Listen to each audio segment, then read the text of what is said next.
Hola a todos y todas, bienvenidos a Beto Reacción, un nuevo programa especial hablando con los candidatos.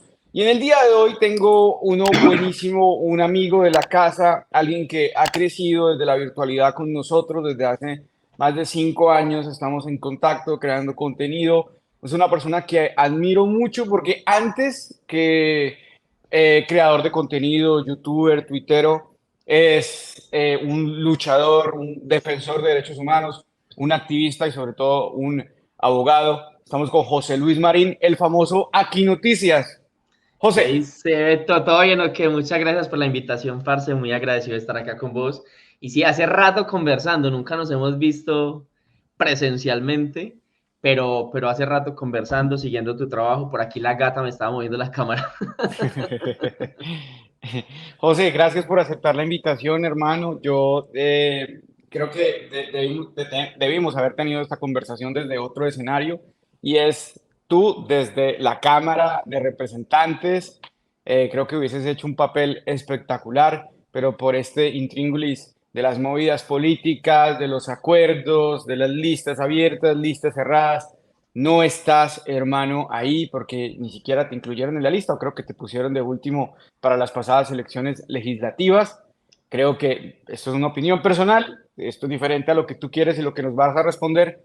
Creo que tu trabajo a nivel nacional hubiese sido magnánimo, pero sigues intentando, sigues luchando. El activismo es el idealismo de la política y la política es tener el poder. ¿Poder para qué? Para poder materializar esas ideas.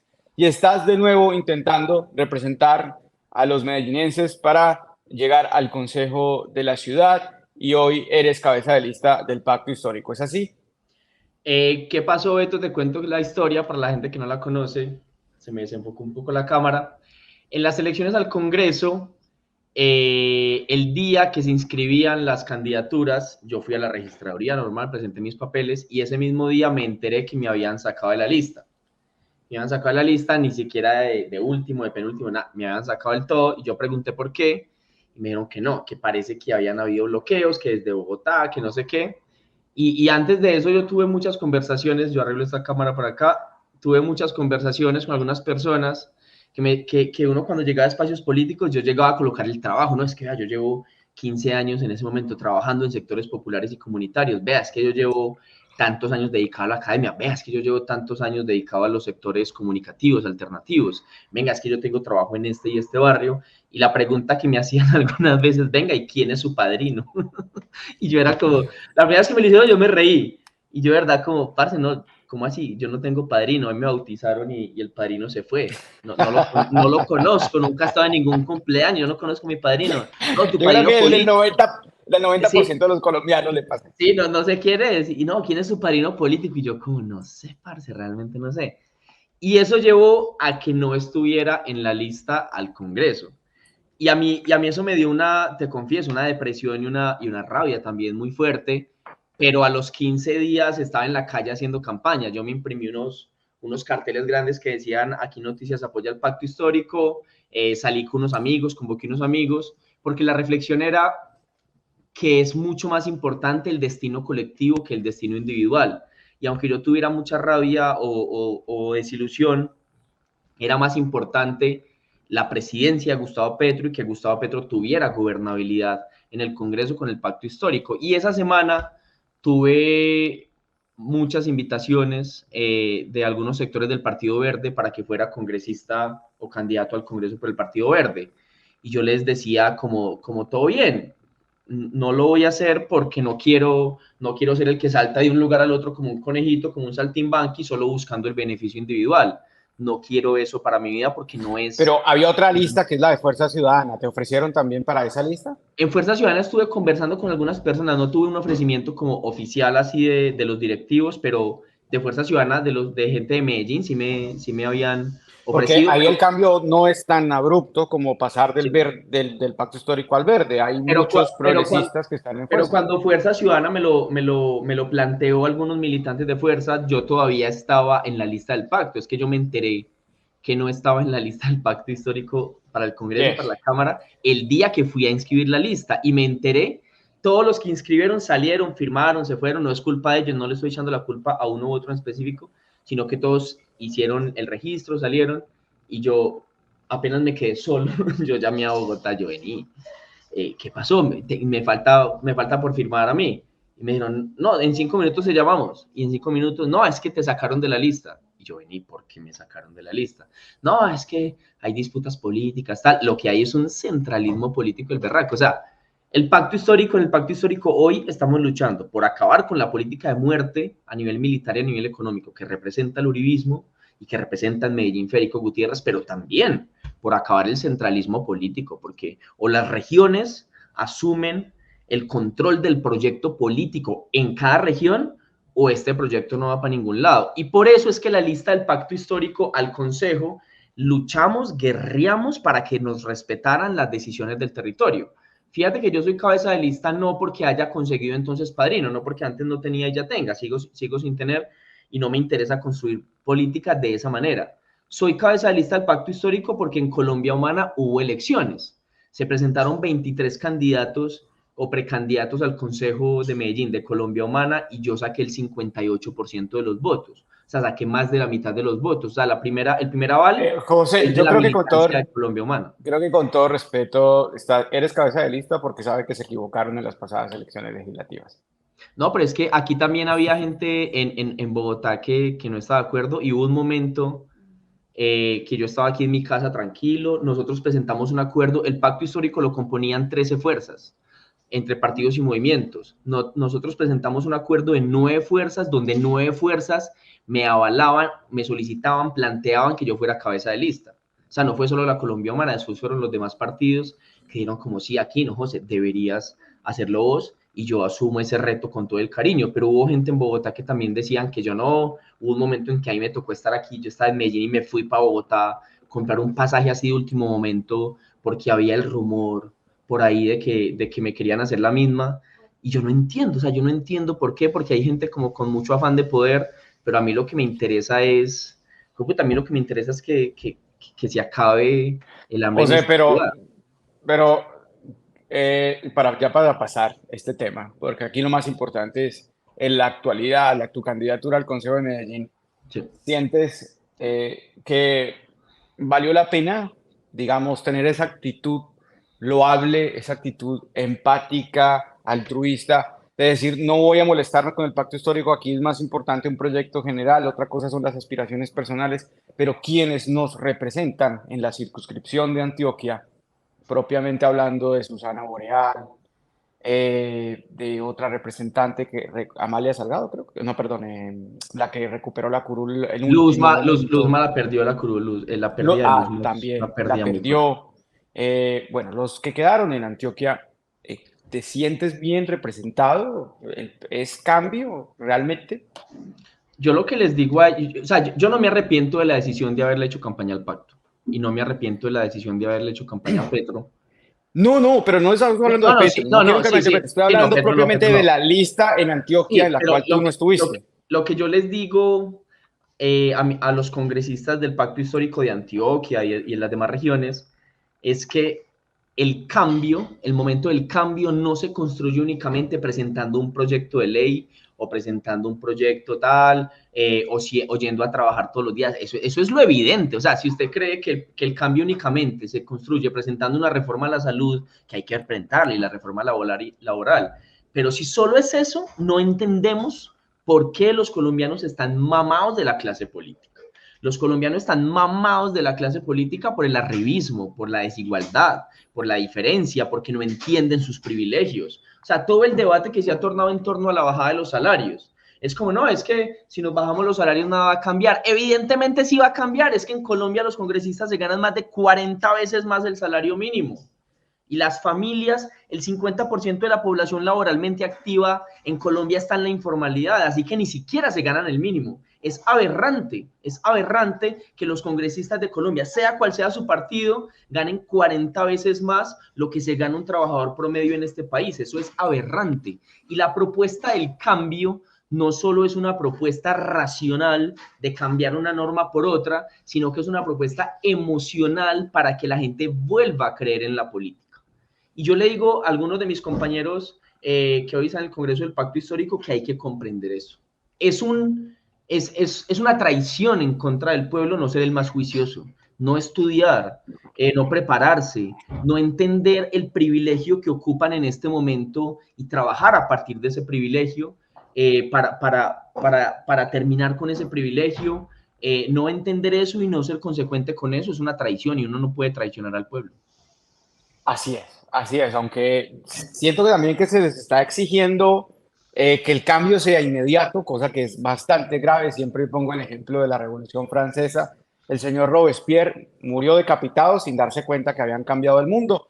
Luego vino Napoleón, pero el mundo cambió también a partir de la Revolución Francesa. Los cambios no se instauran nunca de manera inmediata, pero Aunque, aparte, nosotros de la izquierda somos demasiado exigentes y vemos que la representante, o sea, como que exigimos pulcritud inmediata y a veces en ese trayecto nos hacemos daño a nosotros mismos atacándonos públicamente cuando en realidad pues nos desenfocamos del escándalo, nos desenfocamos del que verdaderamente roba, del que verdaderamente llega al Congreso a no hacer nada, acusamos de manguito a cualquier congresista que salga a dar una declaración cuando nos damos cuenta que en la Gaceta del Congreso en la lista de proyectos, pues ha aprobado y ha claro, apoyado claro. todos los proyectos de reformas del gobierno. Es que fíjate que hay algo con eso, Beto. Uno es que los procesos del cambio tienen unos principios éticos que se reclaman superiores a la derecha.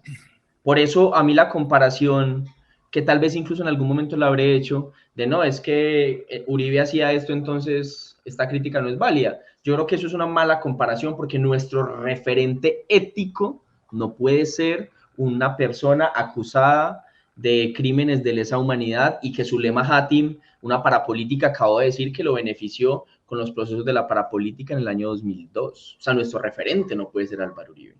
Pero Sí.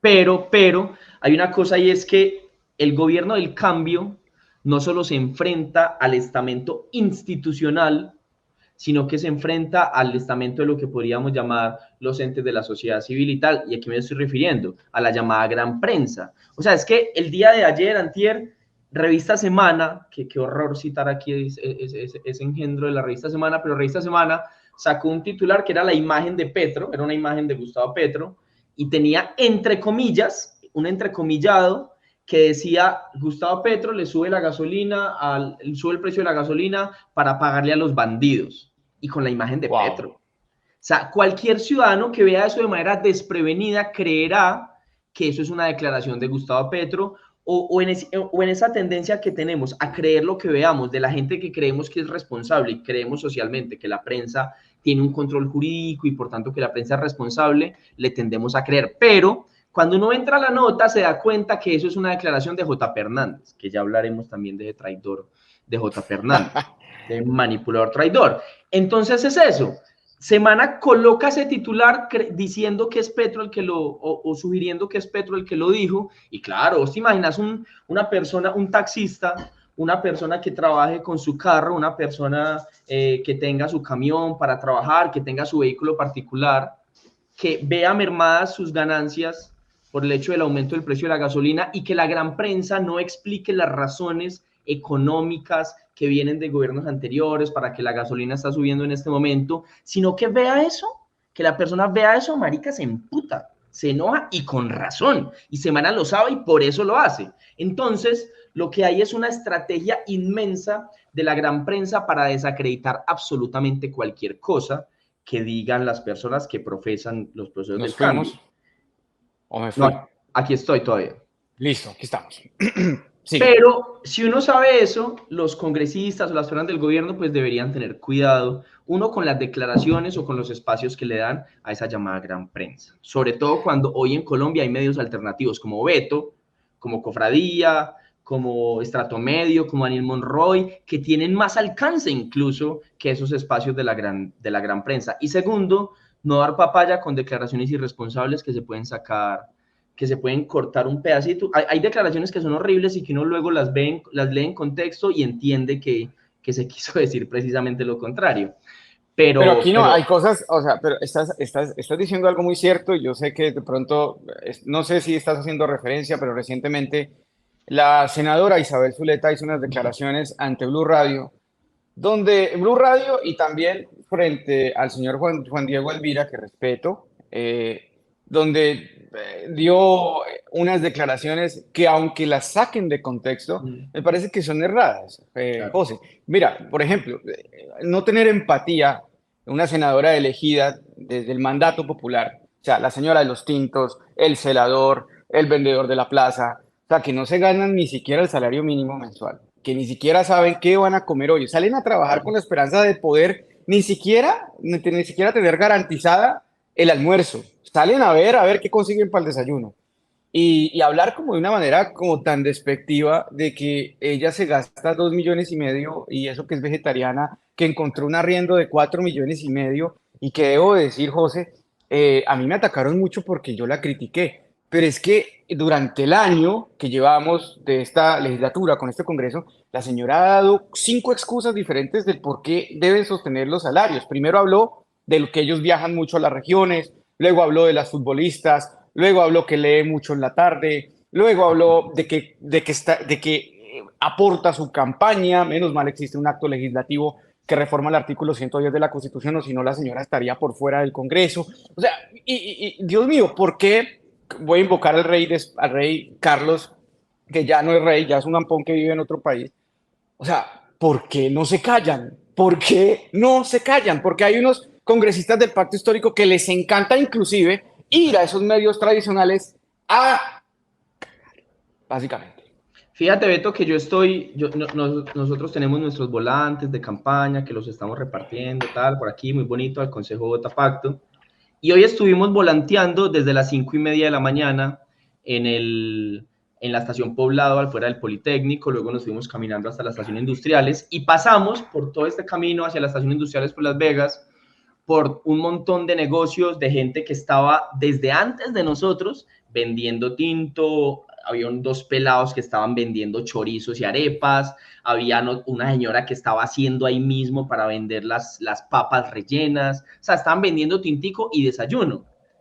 Para esas personas, la declaración de que el salario de los congresistas es justo porque yo me gasto 2,500,000 en comida es una declaración que no tiene ninguna justificación. Y el cambio es para ellos. El cambio en este país no es para el grupo Aval. El cambio en este país no es para la familia Santo Domingo. El cambio en este país no es para que quienes han ganado históricamente sigan ganando. El cambio en este país es para quienes les toca levantarse todos los días a las 3 y 4 de la mañana a trabajar durísimo, porque saben que si no trabajan ese día no comen al otro día. El cambio es para ellos. Y uno debe entender que el lugar de privilegio que ocupa en ese momento como congresista no lo vuelve ni inmune a las críticas, ni lo vuelve un santo que pueda hacer o decir cualquier cosa. Es que este país ha sido construido por los ricos o ha sido legislado por los ricos para beneficiarse ellos mismos. Este país tiene una inercia para que nada cambie. Un país votado y legislado por bandidos. Uno no se puede entrar a beneficiar por los votos que han o por la legislación que ha construido quienes han mandado en este país toda la vida. Entonces, yo me imagino para la señora de los tintos con la que hablaba ahorita, o los pelados que venden chorizo y arepa, si yo les dijera, no, es que 2,500,000 para comer porque soy vegetariano, o sea, eso no tiene, con todo el respeto, no tiene ningún sentido. Y te cuento, pues, no tengo que contarlo, yo soy vegetariano hace 12 años, por cuestiones éticas. Soy vegetariano, pero yo nunca en la vida me he gastado esa cantidad horripilante, Yo enorme de dinero. he tratado de ser vegetariano, pero no puedo. Siempre me gana lo que acabaste de decir, Y yo, y yo, el choricito, el are. Y yo compro verduras, muchas frutas, muchas verduras. Aquí al lado, aquí en Medellín está la Placita de Flores, que es una distribuidora muy importante. Yo compro carne, compro lo que se llama como carne vegetal, un montón de cosas, pero nunca en la vida me he gastado ese dinero en comida, ni aun cuando he tenido, he querido comprar cosas que me gustan más que otras, nunca, nunca. Y eso es increíble porque millones de colombianos ganan el salario mínimo, millones de colombianos ganan el salario mínimo para una familia de una, dos o tres personas. Con eso hay que comer, con eso hay que pagar arriendo, con eso hay que pagar servicios. Mi mamá, cuando yo estaba en la universidad y cuando yo estaba terminando el colegio, tuvimos una crisis económica muy dura. Mi mamá estaba estudiando Derecho en la Universidad Autónoma. Vivíamos en Robledo Aures y no teníamos agua, no teníamos luz, no teníamos teléfono. Y mi mamá se levantaba 2 horas antes para despacharnos para el colegio, se iba caminando hasta la universidad, 2 horas caminando, bajando, salía de la universidad, entraba a un restaurante al frente para lavar la loza y para que le dieran el sobrado de la comida de ese día, y con esas cocas de comida, muy rica porque era un buen restaurante de la universidad, se las llevaba para la casa y eso comíamos por la mañana y por la noche ese día y por la mañana. Y mi mamá lo hacía sin quejarse, puta, criando 2 hijos sola, y se subía caminando para el barrio. Así Se es. subía caminando mientras nosotros estábamos, para que nosotros tuviéramos la opción de estudiar, y por eso yo soy profesional hoy, por eso mi hermana está terminando la universidad, es por eso, no es por nada más. Entonces, para esas familias que están sufriendo la crisis económica, que después de la pandemia tienen profundas afectaciones económicas y emocionales, para esas familias, una declaración de esas, de alguien que pertenece hoy a la clase dirigente, no tienen presentación. Y yo se lo digo con todo el cariño y con todo el respeto a la senadora Isabel, pero también a todos los miembros del pacto histórico. Uno no puede pretender toda la vida haber estado en contra de la diferencia social, de los lujos y de las aberraciones económicas con presupuesto público que se han dado la clase política dirigente en este país, y luego llegar a decir que no puede dejar de disfrutar de esos beneficios. Es incluso Así cuando, es, José. cuando dicen, no, es que tienen que, es que hay que viajar a terreno, es que hay los gastos de representación están en el salario, es que el salario, Exacto. ¿sabes? Con eso tiene un porcentaje de gastos de representación que es para que vos hagas la labor de congresista, que es una Y labor. tienen subsidios de gasolina, tienen camioneta en las regiones. Donde ellos viven tienen camioneta y tienen otra camioneta en Bogotá. Y No, sabes no, qué es no hablo. lo duro con eso, Beto, que ese debate aísla el país del debate de las De declaraciones lo de verdadero. Verán, Macaco, no, del pues, debate de las claro. declaraciones de Mancuso, del debate de las declaraciones de Zulema Hatim, aísla el debate incluso de las cosas buenas, muchas que está haciendo el gobierno, porque los medios que son enemigos del gobierno no es que hagan control político, hacen control con tinte político, lo que hacen es dirigir la discusión hacia ese lugar para que la sociedad no hable de lo otro que está pasando. Es que, José, de per se el debate es insulso porque eso no va a acabar la corrupción del país. Eso no va a mejorar las finanzas de las arcas públicas, que los congresistas se bajen el salario. Es un mensaje importante de igualdad salarial. Sí, es importante. También es un reclamo que se le hace a los mismos congresistas que son los que pusieron el debate. No somos nosotros. En ningún momento la ciudadanía ha marchado para pedirles a los congresistas que se bajen los salarios. Son ellos mismos los que en campaña lo han dicho. Entonces cumpla lo que prometen. Pero per se, repito, esto no se va, la situación del país no va a mejorar cuando estos señores se bajen el Y salario. Va a mejorar cuando... sí. Perdóname que te interrumpí, perdón. No, no, dime. No, es que te iba a decir eso, creo que lo que os iba a decir es que el Estado colombiano no se está desangrando vía los salarios de los congresistas. El Estado Exacto. colombiano se desangra económicamente vía la relación entre políticos corruptos y empresarios corruptos para robarse el Estado, como quedó demostrado con Corfi Colombiana y el Grupo Aval en Estados Unidos, con la multa que les tocó pagar por corrupción en Colombia. Pero sí es un mensaje de dignidad y de igualdad salarial, para que la gente, cuando le llegue su salario y tenga que hacer maromas, la gente tiene que hacer maromas para comprar comida, la gente tiene que hacer maromas para pagar servicios, la gente tiene que hacer maromas para pagar el colegio de los niños, y ni que digamos de salir a cine con la esposa o de ir al Parque Las Aguas o de ir a tirar piscina, porque recordemos que en el salario digno se supone que también está incluido un rubro para usted divertirse, porque no todo es trabajo, no todo es la sobrevivencia, todos los seres humanos, quien gane el salario mínimo o quien gane como un congresista, tenemos derecho a salir, a rumbear, a tomarse un cafecito con los amigos, a ir a cine, tenemos derecho porque eso hace parte también de la dignidad humana. Y esas personas merecen justicia y dignidad salarial. Así es, conversar con José es espectacular porque José te diagnostica y te da la medicina del problema social. Pero José, a lo importante, a lo primero, que es Medellín, Medellín. ustedes se fueron por lista cerrada. Sí. Yo te voy a preguntar, ¿cuáles son las principales propuestas para la ciudad? Porque hay gente de Medellín viéndonos, la gente, algunos no lo saben, yo nací en la ciudad de Medellín, en el barrio Buenos ¿En Aires, serio? Eso no, Miraflores. no lo sabía, yo tampoco sabía que vos eras paisa. Ah, sí, señor, nací ¿En serio? por todo Ayacucho arriba, al Sí, lado de unas torres que se llaman Las Gemelas, Las sí. Mellizas, creo, yendo hacia el Batallón. Recuerdo que en el año 96 hubo un atentado terrorista ahí. Por donde está ahorita el Eh, tranvía. El tranvía va por exacto. allá arriba. Cuando tenía 8 años, mataron a mi papá en el barrio Los Olivos, muy cerca donde mataron a Pablo Escobar, y ahí salgo de Medellín y no volví, sino hasta cuando tenía 18 años. Me acuerdo que cuando volví yo veía Medellín como si fuese otro país espectacular, porque yo crecí en Ibagué, me llevaron a los 8 añitos para Ibagué. Ibagué es una ciudad más pequeña, pero ya Medellín estaba cambiando, ya Medellín estaba diferente. Pero hoy Medellín continúa con muchos problemas que necesitan solución. ¿Cuáles son las principales propuestas aquí, no, para la ciudad de Medellín? En estos días hubo debate Aquí no se de nos fue. candidatos a la Aquí está. alcaldía. No, aquí estoy, aquí estoy. Sí, sí, sí. ¿Me escuchas? ¿Me ves? Sí, señor, aquí En estamos. estos días, Beto, hubo debates de candidaturas a la alcaldía de Medellín y yo me sorprendía de que no hablaran de los que yo he visto, porque nosotros hicimos asambleas populares para el Plan Nacional de Desarrollo y construimos una agenda hacia el Consejo dentro de las propuestas de las asambleas y lo que nos dijo la gente. ¿Qué está pasando en Medellín? En Medellín hoy hay miles de familias que se acuestan con una comida al día. Y Medellín tiene otra cosa. Medellín, la mayor parte del terreno de Medellín, del territorio de Medellín es rural, los corregimientos. Solo que los corregimientos, las administraciones municipales y los consejos los han aislado como si fuera otra ciudad. Pero Medellín tiene San Antonio de Prado, San Sebastián de Palmitas, Medellín tiene Belén Altavista, Medellín tiene San Cristóbal, Medellín tiene Santa Elena, donde hay terreno suficiente para sembrar.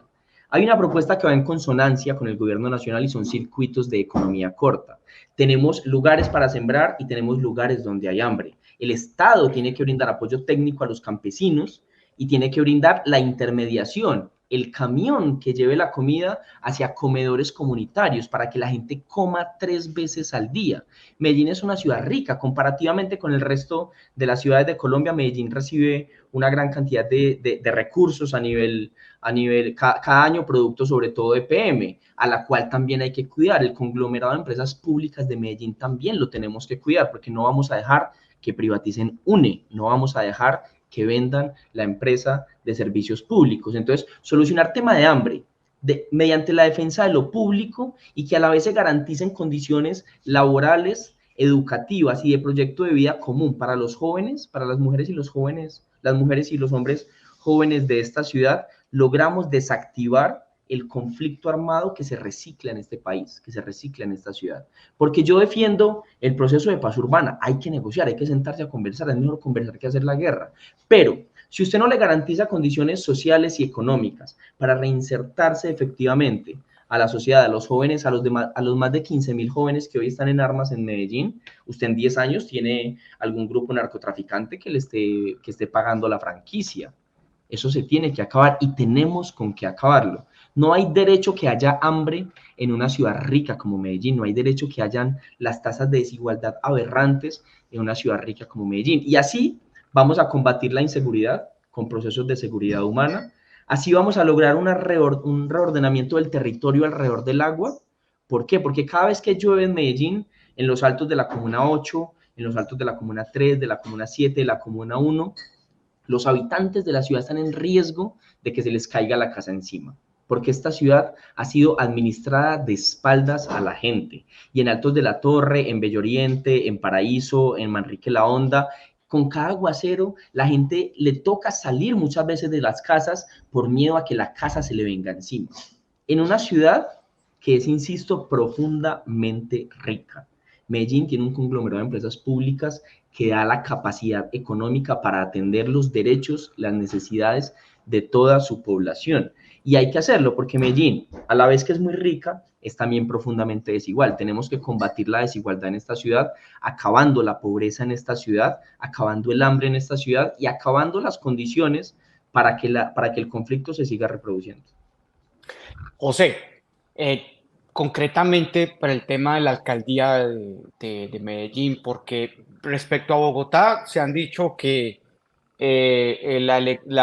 digamos, la candidatura de Gustavo Bolívar se va a convertir en un referendo donde la gente va a aprobar o va a desaprobar la gestión del presidente Gustavo Petro.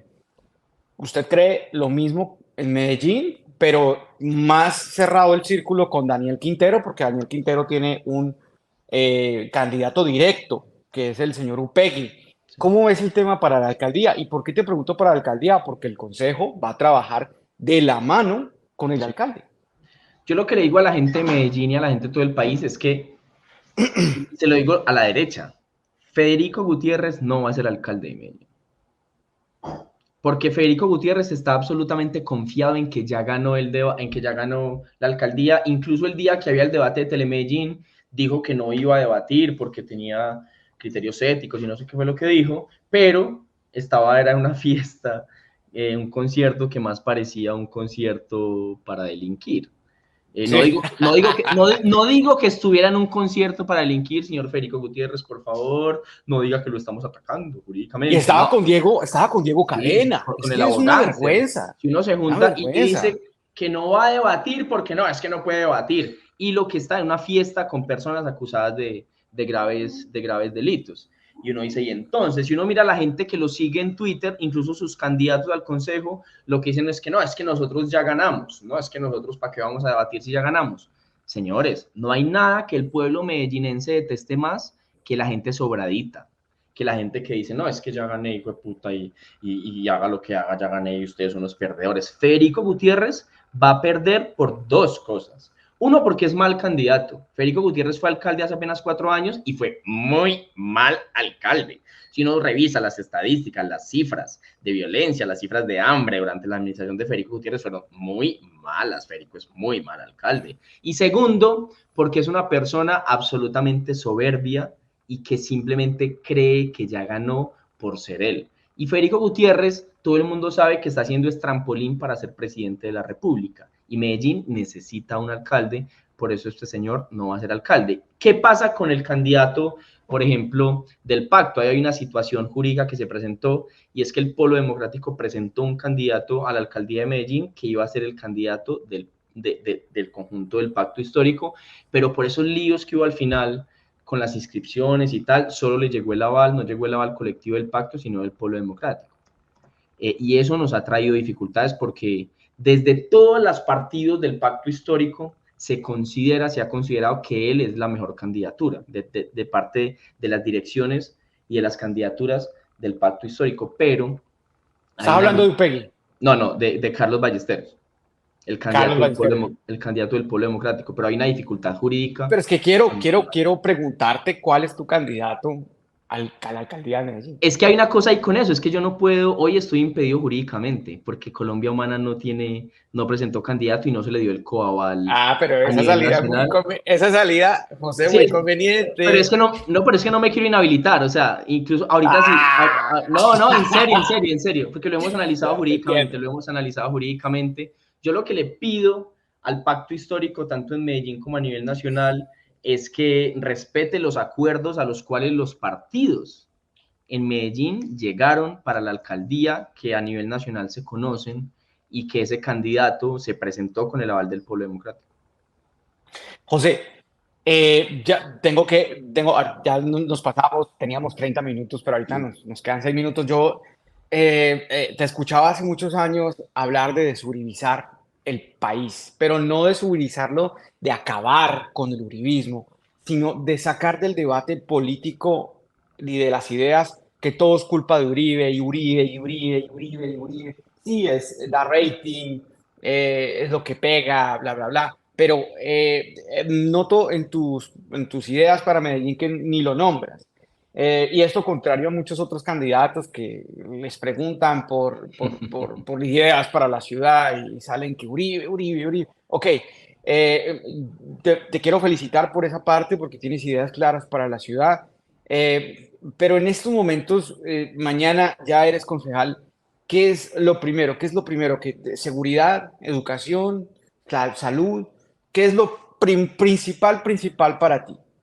Lo primero que hay que hacer cuando seamos concejales de Medellín es hacer una revisión profunda de la política pública de protección a moradores, que en el papel suena muy bien, pero que en la realidad no se ha aplicado lo suficiente y en Medellín se siguen dando desplazamientos intraurbanos, a la gente la siguen sacando de sus casas, a la gente de Moravia la siguen amenazando con que la van a sacar y hay que empezar ya de la mano de las comunidades la discusión del plan de ordenamiento territorial, porque se viene revisión del POT, que es el que determina el uso de los suelos en Medellín. Y hay gente en Medellín que en serio, con cada aguacero le toca salir de la casa a la acera o a la cancha de fútbol del barrio a esperar que termine el aguacero por miedo que se le venga la casa encima.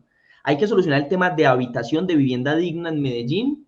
Hay que solucionar ya el tema del hambre con un proyecto de acuerdo frente a circuitos de economía corta que se puede hacer. Medellín tiene con qué hacerlo. Medellín tiene los recursos, la tierra, los campesinos, el conocimiento técnico para hacerlo. Es falta de voluntad política por parte del Estado, falta de voluntad política. Y en Medellín hay que iniciar ya una discusión profunda de por qué el desempleo, si bien está bajando, está aumentando, se mantienen tasas muy altas frente a los jóvenes, a los hombres y sobre todo a las mujeres jóvenes de Medellín.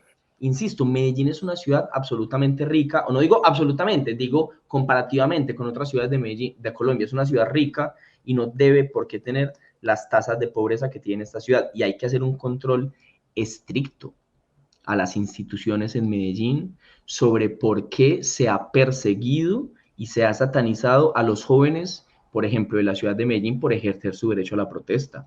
Hoy en Medellín todavía quedan muchos jóvenes detenidos intramuralmente o detenidos extramuralmente, en lo que se suele denominar socialmente como casa por cárcel, por haber protestado durante el paro nacional.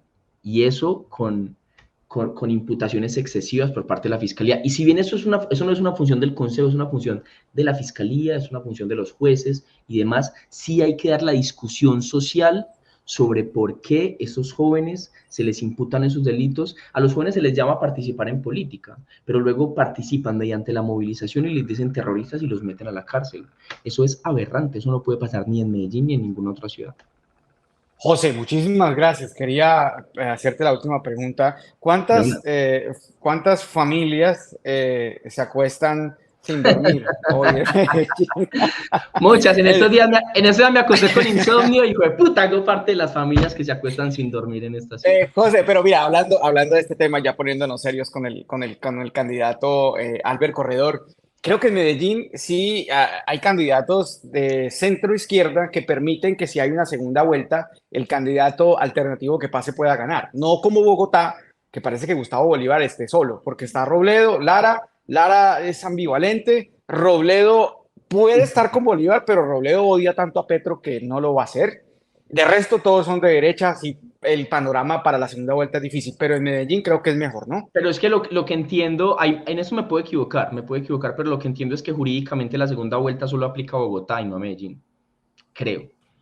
Ahí me puedo Wow. equivocar, me podría estar equivocando Creo jurídicamente que y no, pido, y pido, creo que es todo el país que y aplica. pido disculpas si me estoy equivocando ahí jurídicamente, no lo tengo claro. Ahorita mismo, ya que me lo decís, lo voy a consultar.